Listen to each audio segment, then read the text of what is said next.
what I wanted to ask you for this first question is it natural for digital companies to have this responsibility in the democratic process? Is it a burden? Is it something you want to have today? Yeah, I think looking at the title for our panel, it looks very daunting and broad to me, because democracy is something that goes to the very heart of what we are as individuals and as communities, of course.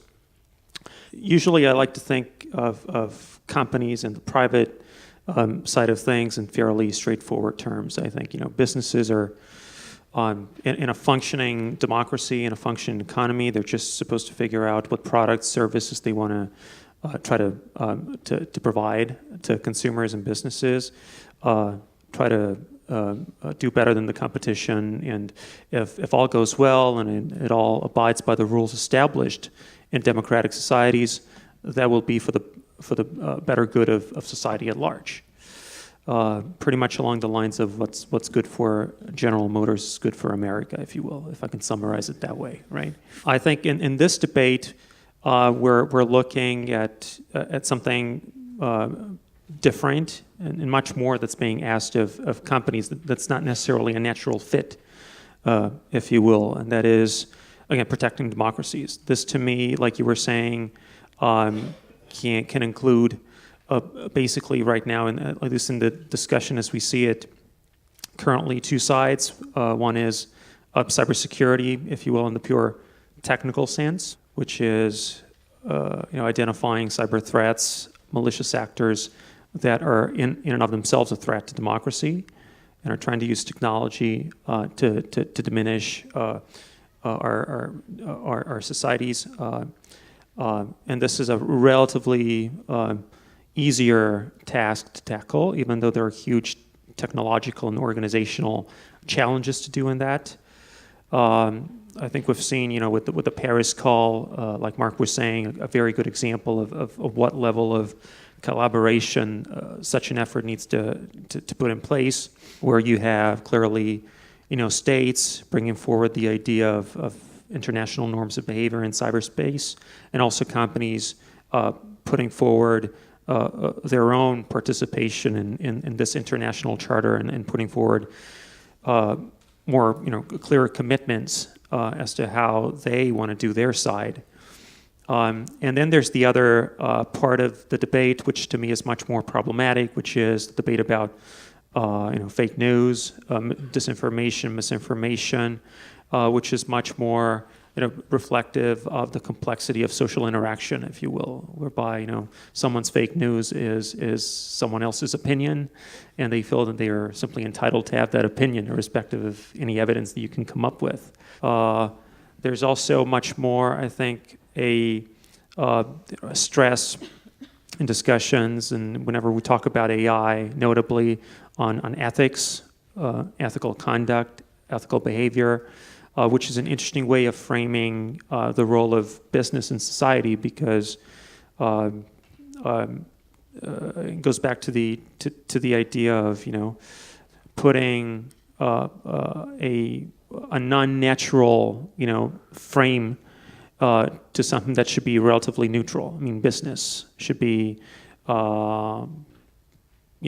good or bad depending on the conditions of the market. I mean, people may think that a company is good for me, I'll use it. If it's not good, I'll reject it. The only proviso to that is clearly that everything the business does must fall within the bounds of legality, right?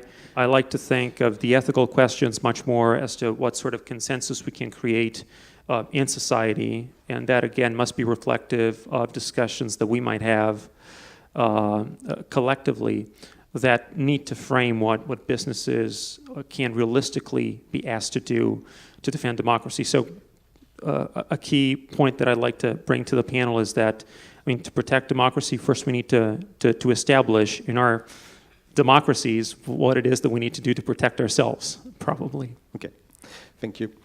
Daniel Filippova, les plateformes ont pris une grande importance, et le numérique a pris une énorme importance, surtout entre les deux dernières élections européennes, enfin entre la dernière élection européenne et celle qui vient.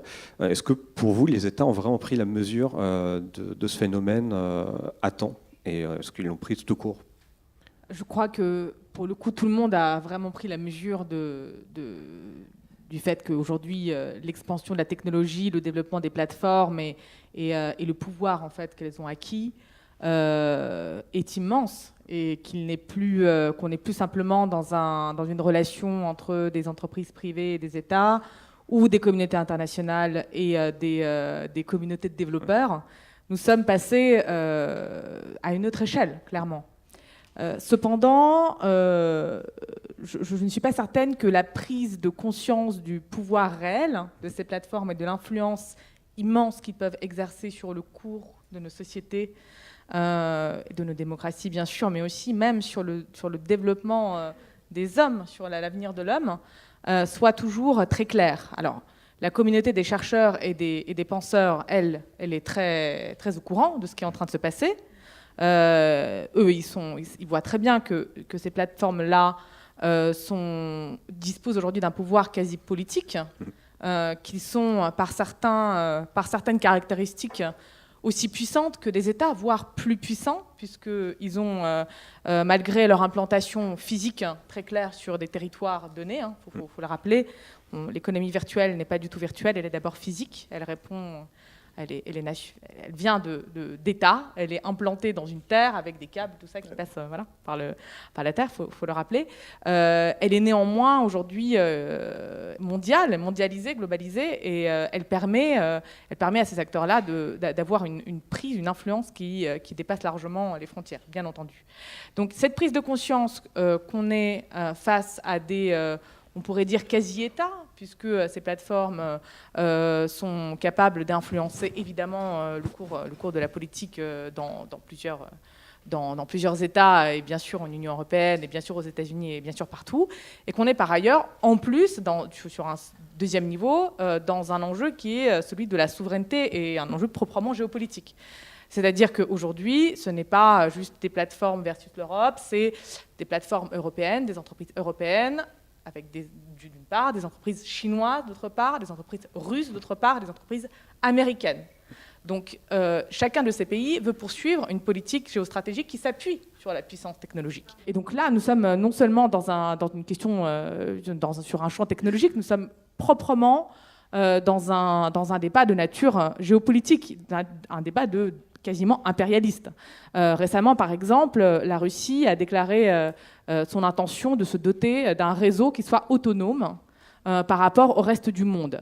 On a des raisons de penser que c'est évidemment le cas en Chine et que les États-Unis font bien sûr des tests similaires.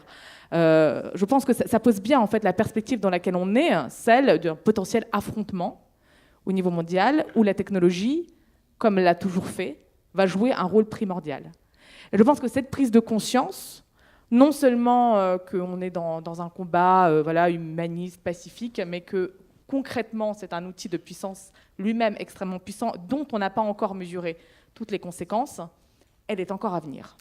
André Gattolin, ce que je voulais vous demander, c'était, avec la montée du nationalisme ces dernières années, est-ce qu'on peut vraiment avoir une cohésion européenne en matière de cyberdéfense et de défense de la démocratie dans le numérique, et surtout, est-ce qu'on peut compter sur nos alliés en dehors de l'Europe sur ces sujets ? Oui, alors peut-être avant de répondre à cette question, j'aimerais bien rebondir sur la question de la prise de conscience. Allez-y. Parce qu'aujourd'hui, il y a enfin une prise de conscience politique, j'entends au niveau des politiques, des cyber-risques qu'encourent aujourd'hui nos sociétés. C'est vraiment quelque chose d'assez récent. Moi, je me rappelle, j'ai été élu sénateur en 2011, quand dès 2012-2013, à la Commission des affaires européennes, qui traite beaucoup de ces questions-là, j'ai commencé à parler de cybersécurité ou d'intelligence artificielle. On me regardait comme un martien ou comme quelqu'un qui était complètement déconnecté des réalités. Il faut bien comprendre comment, en Europe, mais en France, s'est construite cette prise de conscience. La prise de conscience, elle était à plusieurs niveaux. Au milieu des années 2010, d'abord, il y a eu les attentats de Paris, début 2015, l'attaque de Charlie Hebdo, derrière des cyberattaques sur des médias, Il se trouve que moi, j'étais assez proche des gens qui faisaient la cybersécurité, une société de mon département qui s'appelle Sifaris, et donc qui aidait gratuitement Charlie Hebdo à se défendre des attaques. Et à la suite, des attaques qui étaient perpétrées, d'ailleurs, contre Charlie Hebdo, pour entrer dans le système. Il n'y avait pas de site, mais pour essayer de capter les adresses des fiches de paye des journalistes, pour essayer de les menacer ou de les éliminer. On s'est amusé à faire des tests auprès d'un certain nombre de médias. Et je le dis 3 semaines avant l'attaque de TV5 Monde, attaque gravissime, qui n'est pas un déni d'accès, c'est vraiment une attaque où on entre dans le système. J'ai prévenu les autorités que le système de TV5 Monde était faible, qu'il était extrêmement fragile. Et à ce moment-là, on a commencé à prendre conscience d'une chose extrêmement importante, c'est que toutes les règles que nous avions accumulées depuis la fin du XIXe siècle pour protéger la liberté d'expression, la liberté du journalisme, la liberté d'information, pouvaient être battues en brèche par une censure imposée de l'extérieur. Plus l'information est numérisée, plus elle devient sensible à ces attaques extérieures. C'est-à-dire que nous pouvons nous doter des plus belles lois à l'intérieur de notre territoire national, historique de protection et des libertés. Elles peuvent, sous le coup, je dirais, d'une volonté d'un certain nombre de groupes, de rock group ou de rock state, être complètement battus en brèche. C'est à peu près à la même période, en 2015, qu'on s'est rendu compte précisément que les grands États autoritaires dans le monde, véritablement, étaient passés, par rapport à la numérisation et par rapport à Internet, d'une logique défensive. En gros, c'est la logique chinoise du grand firewall, où on se protège des risques démocratiques que peuvent créer Internet, et une logique offensive, d'attaque. Je le dis parce qu'aujourd'hui, on regarde avec l'affaire Huawei un peu plus près l'importance et l'influence de la Chine. On s'en inquiète en Europe, c'est déjà fait d'ailleurs dans les pays africains, puisque tous les grands réseaux de téléphonie, la Chine arrive, notamment Huawei, pratiquement gratuitement pour imposer ses réseaux, mais pour construire, alors avec des logiques de maintenance qui font que, quelles que soient les sécurités qui peuvent être mises dans les réseaux Huawei, si la technologie est lourde et que la maintenance et le suivi est assuré par une entreprise qui fait allégeance à l'État chinois, qui peut lui demander ce qu'elle veut quand elle veut, ça pose un véritable problème. Non, mais c'est juste qu'à un moment, il y a une prise de conscience qui s'est créée. Je voudrais dire simplement que cette prise de conscience, elle est quand même assez imparfaite. Elle est quand même assez partielle. On constate les effets, mais on ne sait pas encore bien les anticiper. Alors, bien sûr, au niveau européen, nous avons des structures qui se sont mises en place. Nous avons, d'ailleurs, nous sommes des rares pays d'Europe où on distingue la défense, avec l'ANSSI, de l'attaque. Et ça, c'est très important d'un point de vue démocratique, que ce ne soit pas les mêmes gens qui soient là pour protéger les citoyens et les entreprises, qui soient les mêmes qui produisent les attaques. Et ça, stratégiquement, c'est essentiel. Et finalement, vous parliez de l'ENISA tout à l'heure, qui a été créée en 2004. L'Europe était avant-gardiste à ce moment-là. Mais sauf que l'ENISA a somnolé pendant près de 20 ans, enfin pendant 15 ans. C'est seulement aujourd'hui, l'ENISA, c'est en Crète, c'est 80 à 100 personnes. Aujourd'hui, l'ANSSI, c'est plus de 600 personnes qui travaillent sur la cybersécurité. Donc, on ne peut pas compter que sur l'Union européenne. On a besoin d'une coordination, mais il faut que chacun des États se dote des moyens de défense, qu'ils coopèrent et qu'ils collaborent. Je terminerai peut-être là-dessus parce que ça répond à une des initiatives lancées par le président Emmanuel Macron quand il a dit qu'il voulait qu'on crée une agence européenne de protection des démocraties. C'est qu'on s'est rendu compte que face aux cyberattaques dont certains pays, et notamment les pays baltes, les 3 pays baltes, font l'objet régulièrement et depuis de nombreuses années de la part de la Russie, eh bien aujourd'hui, l'assistance experte vient des États-Unis. C'est complètement aberrant de penser que nous ne soyons pas en mesure aujourd'hui, au niveau européen, de nous doter d'une armée d'experts capables de prêter assistance dans ces cas-là. Il y a 2 sujets. On a les fake news qui sont apparus, et puis nous avons celui des cyberattaques. Les 2 se recoupent, et il faut que nous construisions quelque chose. Il y a des projets qui ont été mis en place par l'Union européenne, annoncés par M. Juncker en 2017. Il y a des budgets qui sont prévus dans le prochain cadre pluriannuel financier, 2 milliards, mais il faut que à la fois les États membres et l'Union travaillent main dans la main pour accélérer, parce que les rythmes, pour terminer, on s'est rendu compte, là aussi assez tardivement, on parlait d'économie numérique, de société numérique, comme si ça ne concernait qu'un seul secteur de la société, celui des technologies avancées. Aujourd'hui, on parle d'économie ou de société numérisée. Et une enquête récente de la Direction générale des impôts montre que plus de 80% de l'activité nationale en France est dans une économie numérisée, donc fragile, donc susceptible de devenir dual, service civil rendu à la société, mais fragilité stratégique et objet de conflits, de guerres cyber demain. Merci beaucoup. Et Elodie Vialle, ma question portera surtout sur RSF, surtout donc information.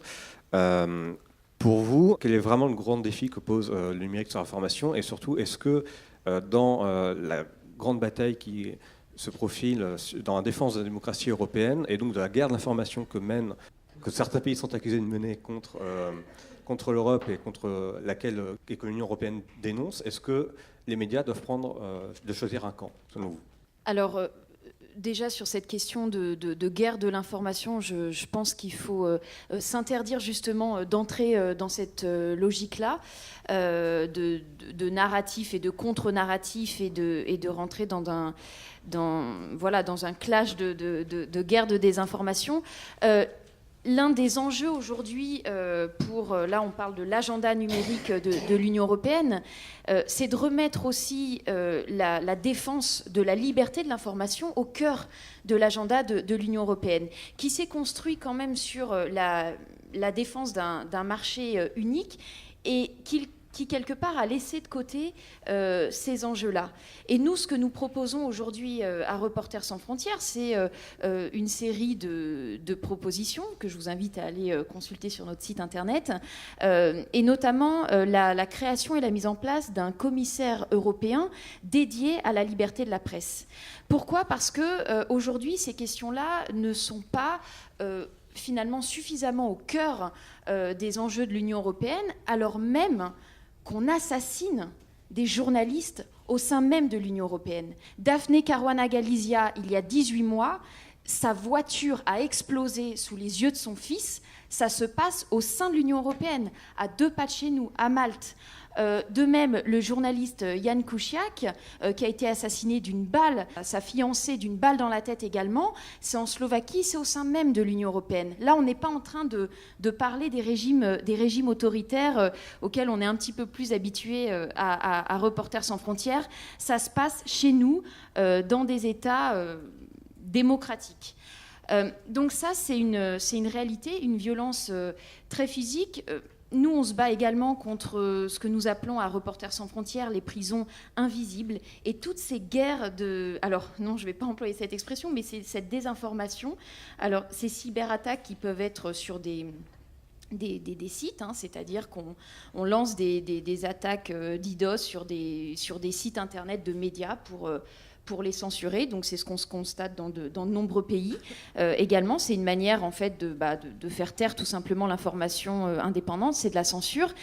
Et ce que nous constatons depuis quelques années, c'est que cette censure numérique, elle passe aussi par une censure par la production massive de fausses informations, de propagande en ligne. Et ça se passe en 2 temps.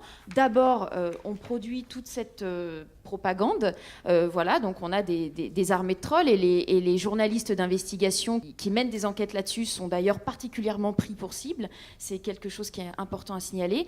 Et deuxièmement, on fait taire les journalistes en les intimidant, en les harcelant en ligne. Aujourd'hui, une femme journaliste sur 3 envisage de quitter le métier du fait des attaques qu'elle subit en ligne.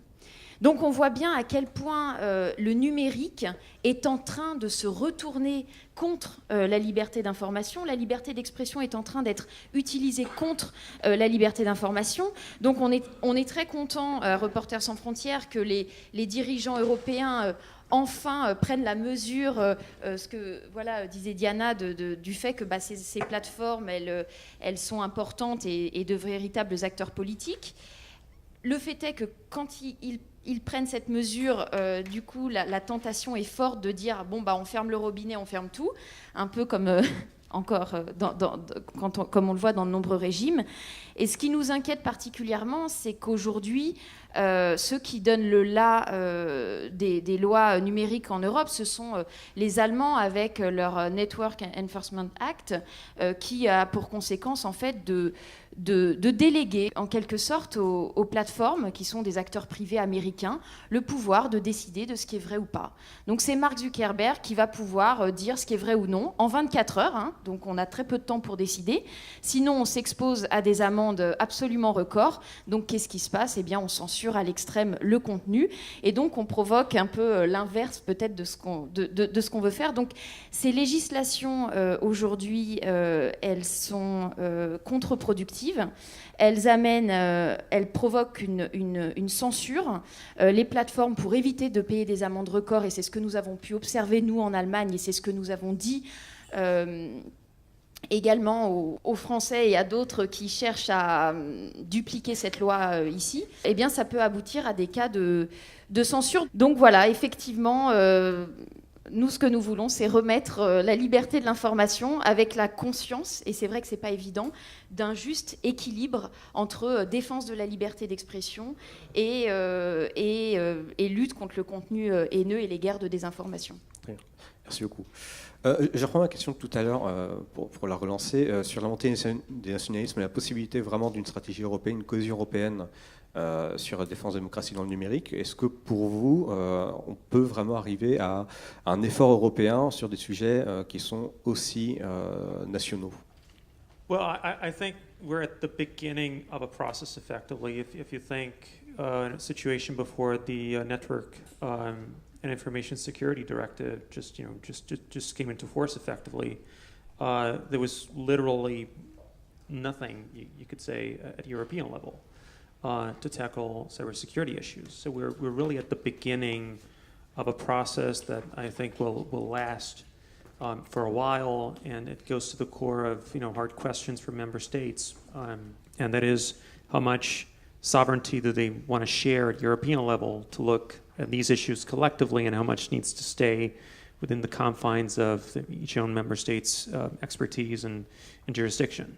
These are really political questions that are for the member states to answer. From the industry side, I think it's a relatively easy answer, meaning that the more happens at European level, the more you have the scope and the size to do things that you can't do at national level. We obviously face the problem or simply the situation of having a few notable bigger member states clearly would possibly have the national competences to handle the complexity of the cyberspace in an international realm.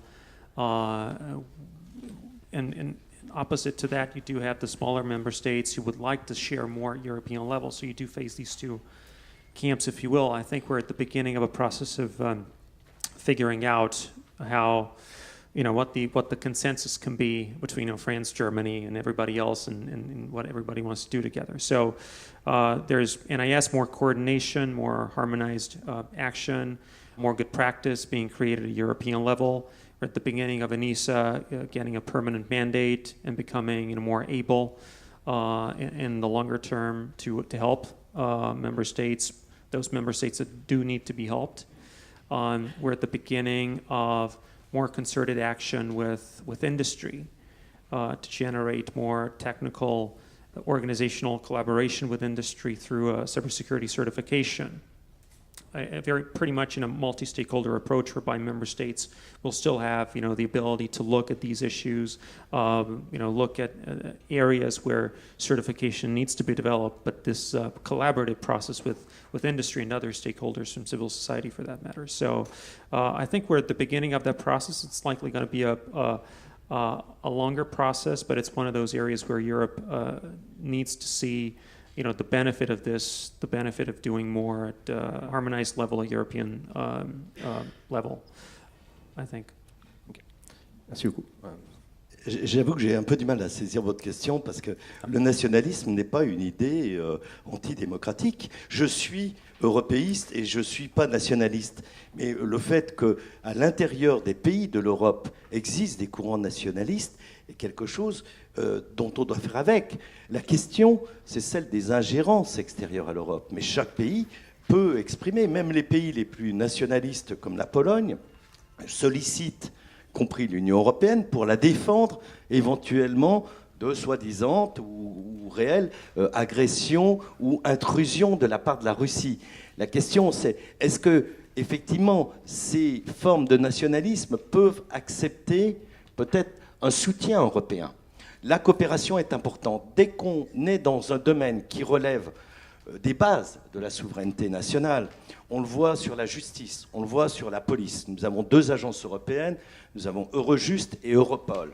Ça ne fonctionne que par la volonté et la capacité, quoi que veuille faire l'Union européenne dans laquelle les choses sont intégrées, de la volonté des pays, des différents États membres de coopérer ensemble. Idem pour la justice. Donc je dis, ça c'est de l'apprentissage des cultures. On a déjà beaucoup de mal à faire coopérer parfois la police et la gendarmerie en France, donc c'est parfois difficile de faire opérer. Donc la question, oui, si nous sommes capables de mettre la coopération à 2 niveaux. Bien sûr, un niveau européen global qui permet d'alerter, de surveiller, de coordonner, éventuellement d'établir des règles communes. Et puis ensuite, la coopération d'État à État. Je peux avoir envie d'avoir le soutien de l'Allemagne en cas de crise, et pas nécessairement de l'Italie, parce que sur ce sujet donné, nous avons un différent historique. C'est ces 2 niveaux, en tous les cas, qu'il faut trouver, parce que c'est vrai que seuls les États n'ont pas les capacités. Vous avez évoqué tout à l'heure un terme que j'utilise depuis longtemps, qui est celui de quasi-État. Mais les quasi-États, ce n'est pas seulement les grands groupes de l'Internet. On peut dire que l'État islamique, d'ailleurs, est considéré comme un quasi-État, c'est-à-dire qu'il n'a pas de dimension territoriale, mais il a son organisation, son action, ses moyens de contrôle et ses moyens même d'intervention. Eh bien, les États traditionnels doivent, dans ce monde transnational traversé par des nouvelles formes, trouver le moyen d'abord de discuter quand c'est possible. Les grands groupes Internet ne sont pas des terroristes. Al-Qaïda ou l'État islamique, c'est un peu plus compliqué, bien évidemment, mais comprendre, analyser la nature de ces entre guillemets, menaces pour ce qu'on appelle l'État national traditionnel. Mais Marc Messé l'a très bien dit tout à l'heure, on n'est encore pas passé totalement à l'État post-westphalien. Donc l'Europe est une des réflexions dans ce domaine, il y a des auteurs qui y réfléchissent, et l'Europe peut être l'exemple précisément de ce dépassement de la vision nationale, et il faut trouver des éléments, on parle de multilatéralisme, la façon dont on travaille peut-être à l'ICANN écarte trop les États et les juridictions, mais ce qu'il a proposé tout à l'heure me paraît aller dans le bon sens, dans une coopération intelligente, dès lors que certains grands groupes internationaux partagent fondamentalement des valeurs de démocratie, même si le business peut parfois détourner les objectifs démocratiques. Mais là, il est clair que nous avons aujourd'hui une nouvelle problématique, un changement de paradigme. Moi, j'ai des collègues qui faisaient il y a 5 ans des rapports en disant l'Internet, l'Europe, nouvelle colonie du monde numérique. Et en gros, on était colonisé par les Américains. Aujourd'hui, vous discutez, y compris avec les responsables de nos services de la défense intérieure et extérieure, ils vous disent peut-être qu'il vaut mieux collaborer avec les entreprises américaines plutôt que de se retrouver dans un monde colonisé par les industries numériques chinoises, parce que là, la notion de contrôle des citoyens du début à la fin est inhérente au concept de société. Une question qui me vient du coup, est-ce que cette co-régulation justement qui vient d'un besoin de coopérer et de discuter face à des acteurs qui sont devenus puissants n'est pas une logique d'urgence? face à des problèmes qui sont vraiment là, présents aujourd'hui. C'est ça qui fait qu'on parle du numérique, mais enfin, le numérique, c'est une composante d'une question politique. Enfin, en gros, qu'est-ce que l'Europe veut faire ? Je l'ai dit tout à l'heure. C'est quoi la politique européenne demain de la défense, d'équilibre, la nouvelle géostratégie face aux puissances, pas aux puissances numériques, aux puissances tout court. Et le numérique, nous avons tendance à parler encore aujourd'hui, et je pense que c'est franchement une façon passée de penser, de la politique numérique, d'un espace numérique unique.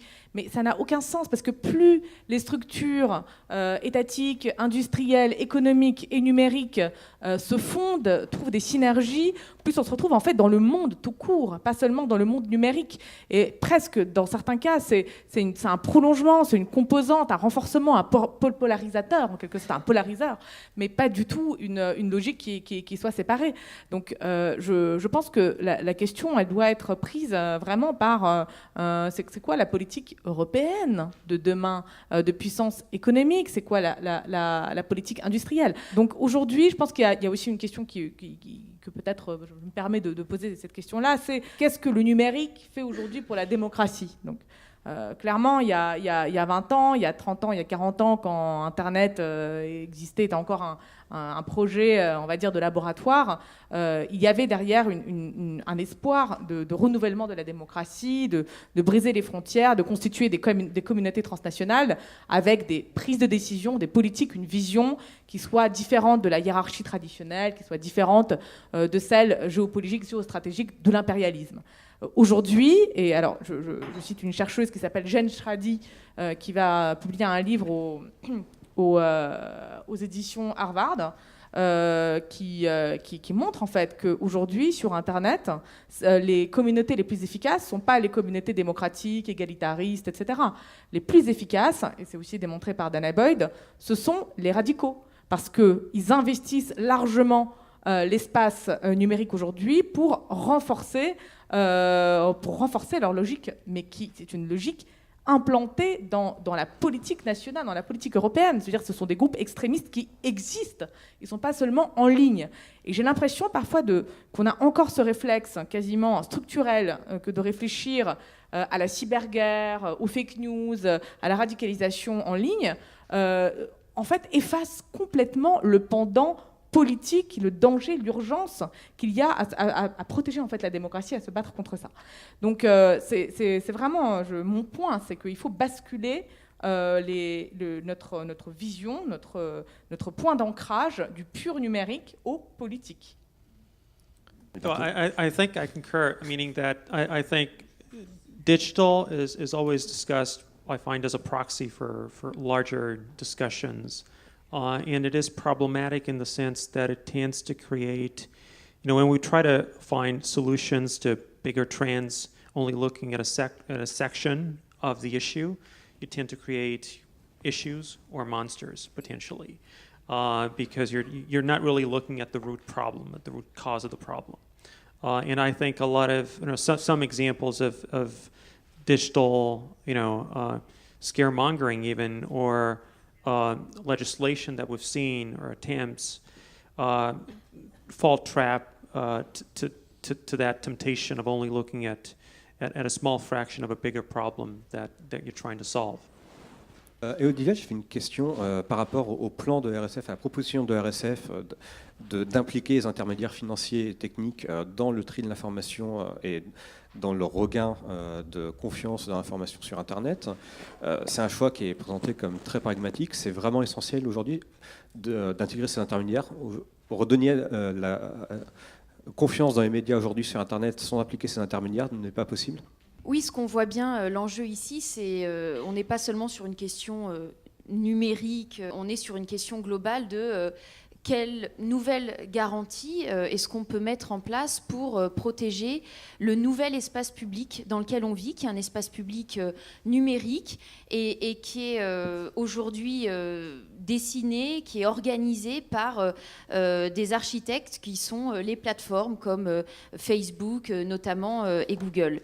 Et donc ce que nous pensons à Reporters sans frontières, c'est qu'il est nécessaire à la fois de s'engager sur des principes politiques et d'engager des États sur ces principes, de nouvelles garanties qui sont en quelque sorte mises à jour aussi. Ce sont les principes de la Déclaration universelle des droits de l'homme, mais on va dire qu'on va les updater un petit peu pour faire en sorte d'impliquer les États dans un processus démocratique. Donc c'est ce qu'on a lancé. Nous avons lancé une déclaration internationale sur l'information et la démocratie qui a été rédigée par une commission indépendante de 25 personnalités, dont de nombreux prix Nobel, de 18 nationalités. Et l'idée aujourd'hui, c'est d'impliquer les États. Donc nous avons reçu à ce jour le soutien d'une douzaine de chefs d'État. Ce que l'on veut, c'est mettre en place un processus intergouvernemental et quelque part donner aux États démocratiques les moyens de réagir avec la société civile en impliquant effectivement les plateformes. Ça, c'est plutôt, je dirais, au niveau politique. Au niveau du marché, aujourd'hui, à un moment même où le journalisme est menacé du fait des pressions politiques, du fait des pressions financières, on a par ailleurs une troisième menace qui sont finalement les plateformes qui en fait écrasent complètement le contenu journalistique digne de ce nom, dans la mesure où en fait elles ne favorisent pas ces plateformes le contenu journalistique. On sait, une étude du MIT le montrait, que les fausses informations, la viralité des fausses informations est 6 fois plus importante, que même lorsque on va vérifier une fausse information, et c'est là tout le travail incroyable qui est fait par les réseaux de fact-checking, et bien dans tous les cas, de toute manière, la fausse information a plus de viralité encore. Et donc par rapport à tout ça, nous, ce que nous voulons faire, c'est mettre les acteurs autour de la table, les éditeurs, les patrons de presse, et leur donner la possibilité, avec les plateformes, effectivement, de voir de quelle manière est-ce qu'on peut connecter nos standards journalistiques avec les standards du web. Donc on travaille avec le World Wide Web Consortium, donc qui établit les standards du web là-dessus.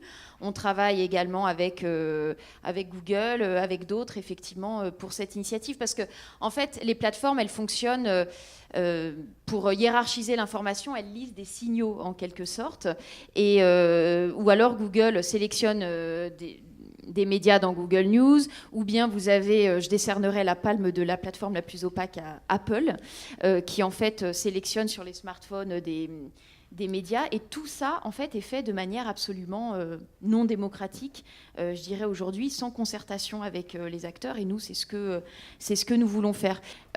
Toutes ces régulations dont je parlais, notamment cette loi sur le contenu haineux, cette loi allemande, sont mises en place sous prétexte qu'effectivement il est de plus en plus nécessaire de réguler Internet, en disant si c'est pas nous qui faisons ça, on a le géant chinois qui arrive. On est bien au courant à Reporters sans frontières, on vient de sortir un rapport sur la Chine et la manière dont la Chine est en train de construire un modèle médiatique censuré, avec une répression des journalistes, et est en train d'exporter ce modèle. C'est-à-dire que des journalistes à l'étranger sont, en dehors des frontières chinoises, sont même menacés, censurés. Et donc, on sait à quel point c'est extrêmement grave. Est-ce que ça veut pour autant dire qu'on veut aboutir à un modèle d'Internet complètement contraire, finalement, à ce qu'est le web tel qu'il a été fondé il y a une trentaine d'années, et à une balkanisation de l'Internet?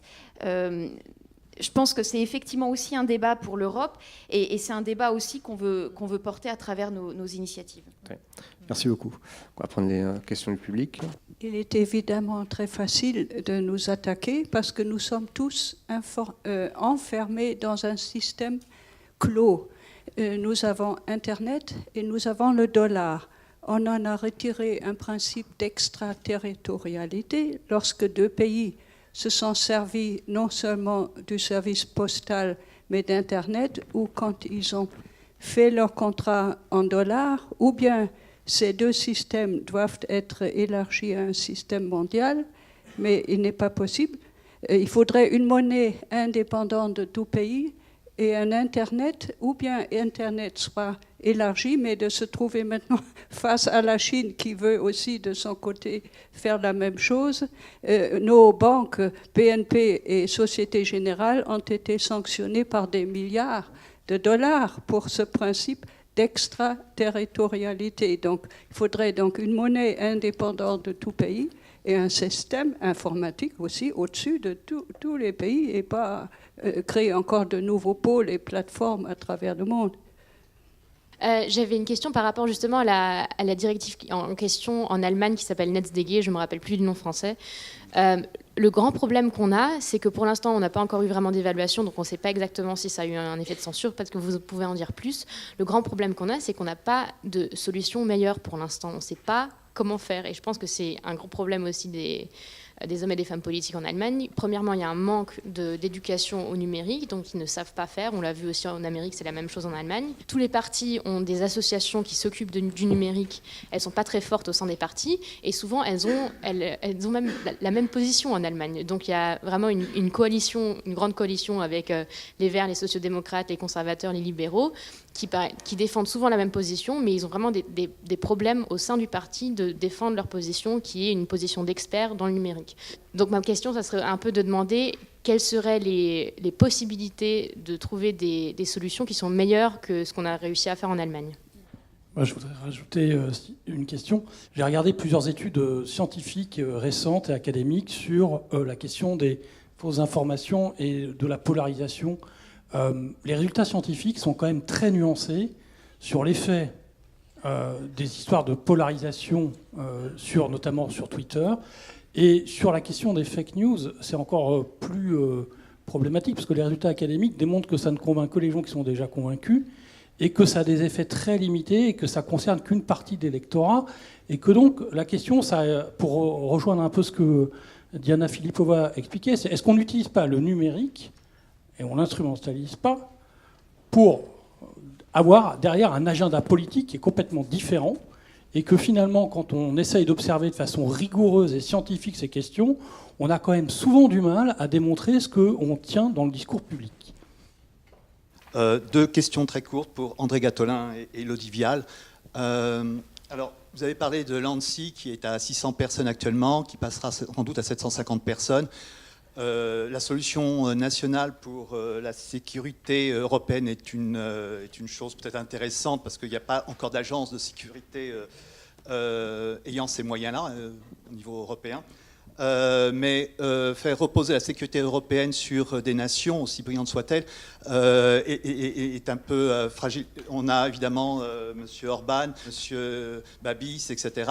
S'ils doivent traiter de l'information, des informations européennes, sont des filtres très dangereux pour leur population. Ça, c'est la question à M. Gattolin. Et pour Mme Elodie Vialle, en fait,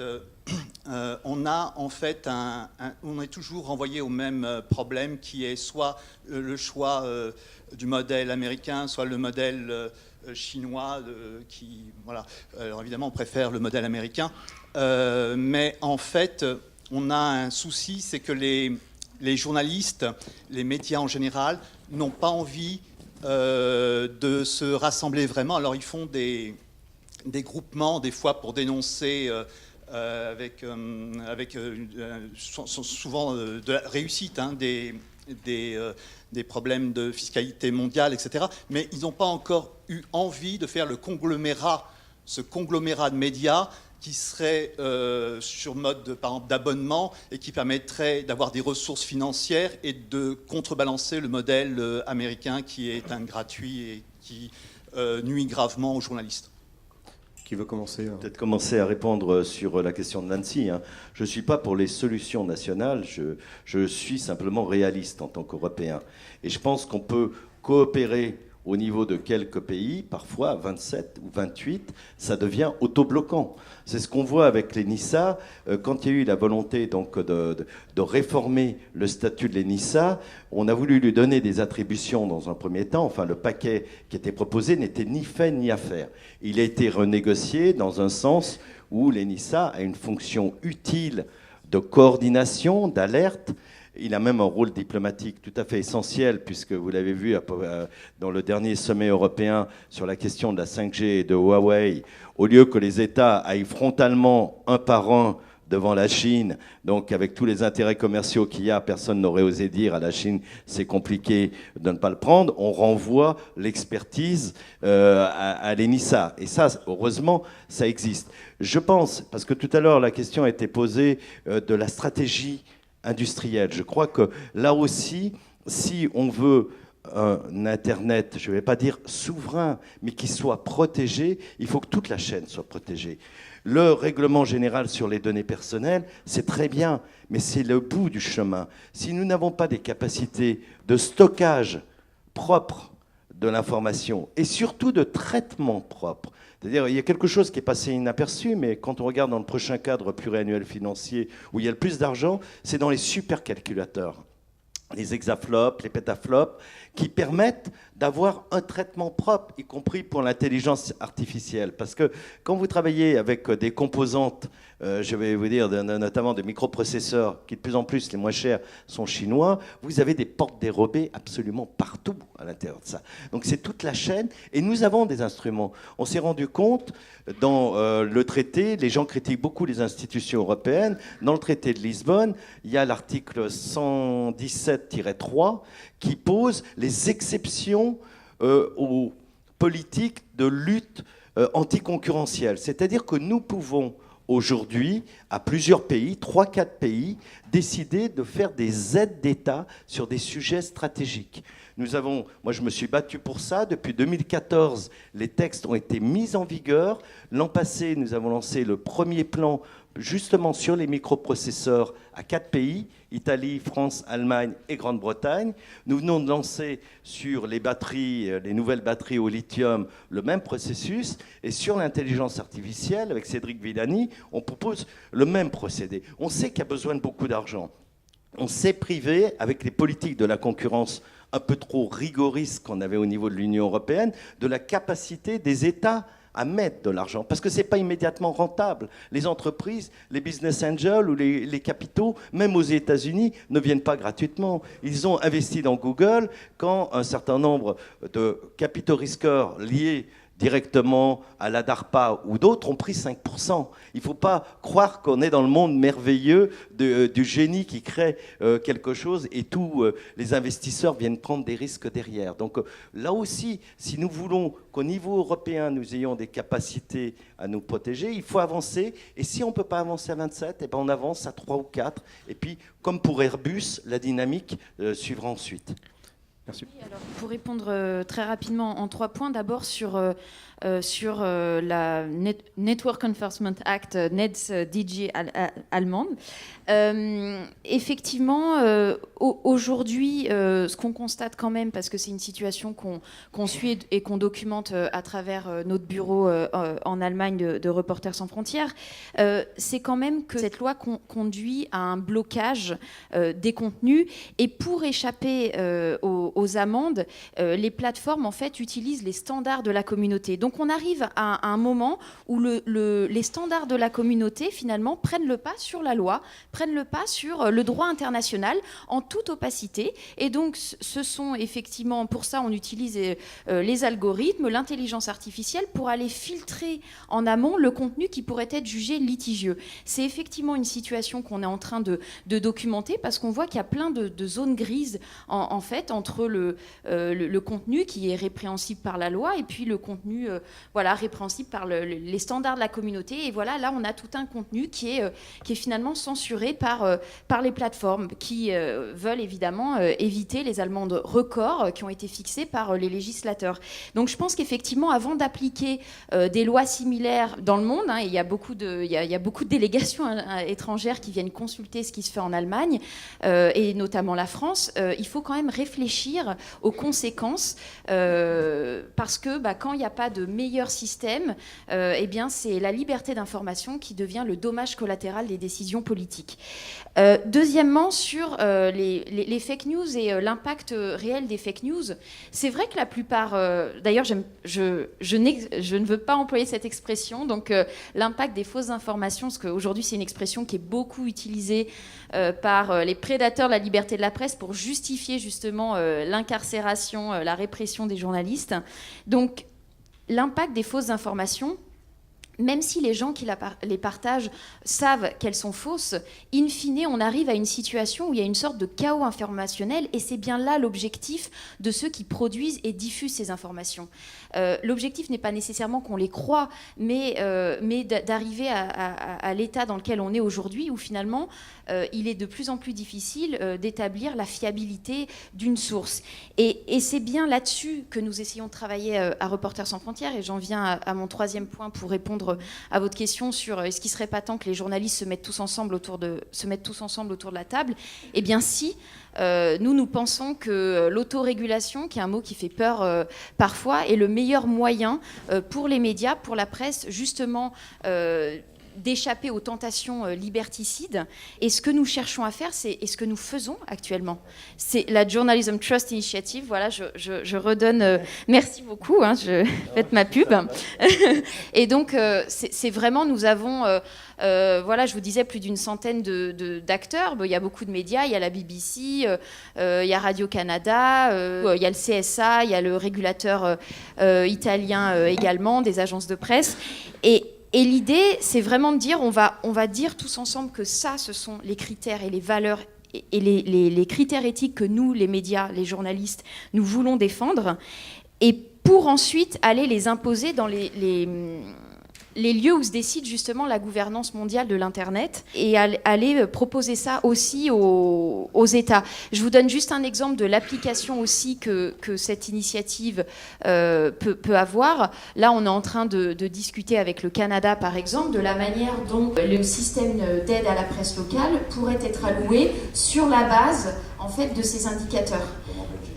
Voilà. Donc, parce que les conseils de presse, effectivement, c'est très bien pour les journalistes parce que c'est des choses qui sont discutées également. Mais tout l'enjeu aujourd'hui, c'est comment est-ce qu'on connecte toutes ces discussions qu'on a sur l'éthique, la déontologie, etc., pour la défense de l'information et de l'espace public numérique. Comment est-ce qu'on connecte ça aux standards du web et on leur donne une réalité technologique. Donc c'est ce que nous essayons de faire, oui.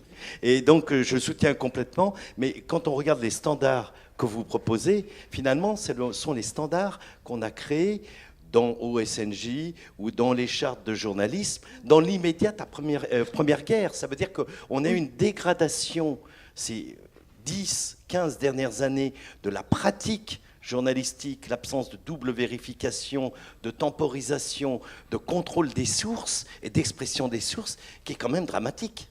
On est dans un contexte où je réponds juste du coup, où les journalistes font face à des pressions politiques, à des pressions financières. Il y a effectivement une très grande précarité du métier. Et nous, ce que nous disons, et nous l'avons toujours dit à RSF, c'est que sans indépendance financière, il n'y a pas d'indépendance journalistique. Et que le journalisme, c'est quand même, et la liberté d'information, c'est quand même celle qui permet de vérifier l'existence de toutes les autres. Donc c'est évidemment une problématique de premier ordre pour nos démocraties. Alberto? Yeah, no, I think in the back of my mind, I always go back to the fact that I think, actually we're talking about something else. And the fact, whenever you talk about digital, you end up talking about geopolitical issues, and you always think about Europe versus Russia, the US, China. I think, ultimately it just proves that you're looking at digital just, a manifestation of deeper issues.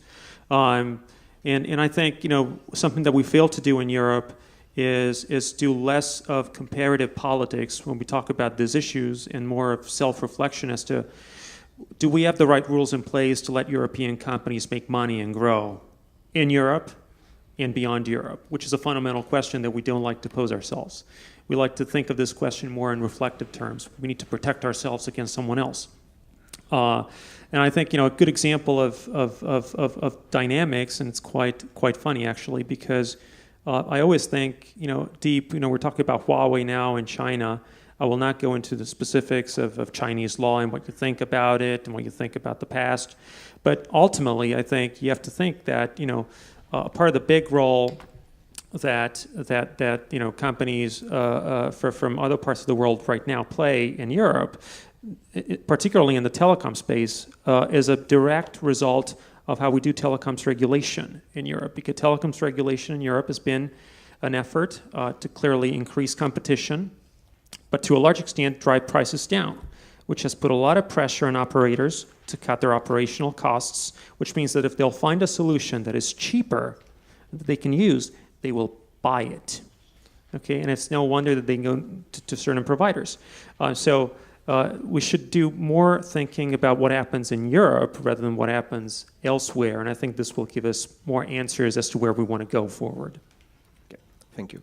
Sur la question justement de la politique finalement contre les fake news, alors de plus en plus on emploie dans le langage commun fake news qu'on s'adresse à quelqu'un pour dire qu'on n'est pas d'accord avec lui. Donc c'est assez révélateur du détournement possible de ce concept de fausses informations pour tout simplement disqualifier une opinion qui est concurrente, pour se ranger sur une opinion dominante. Donc clairement, la question de qu'est-ce qui se passe derrière cette censure, quel est l'agenda politique, qui en fait a décidé de ça, qui a décidé par exemple quand Mark Zuckerberg, enfin Facebook censure la déclaration d'Elizabeth Warren qui veut démanteler les GAFA.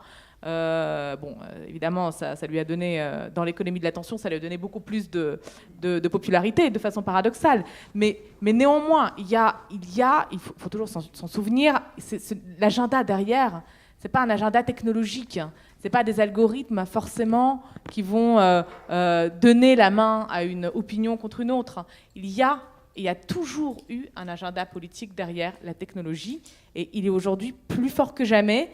Et il est aujourd'hui plus illisible que jamais, et donc plus difficile pour le consommateur final, l'utilisateur final, de déceler qu'est-ce qui se passe. On n'est plus capable, enfin, d'une certaine façon, moi je suis née, si vous voulez, en URSS, donc je vois bien comment fonctionne la censure. Quand l'URSS interdisait un livre, on savait très bien ce qu'il y avait dedans et pourquoi il le faisait. Aujourd'hui, on se demande qui, en fait, derrière, est-ce que c'est bon, souvent on dit que c'est l'accidentel, mais ce n'est jamais vraiment accidentel. Enfin, c'est assez rarement accidentel, et surtout, en matière de technologie, ça l'est aujourd'hui de moins en moins. Merci beaucoup à tous les quatre. Cette table ronde et vos réponses.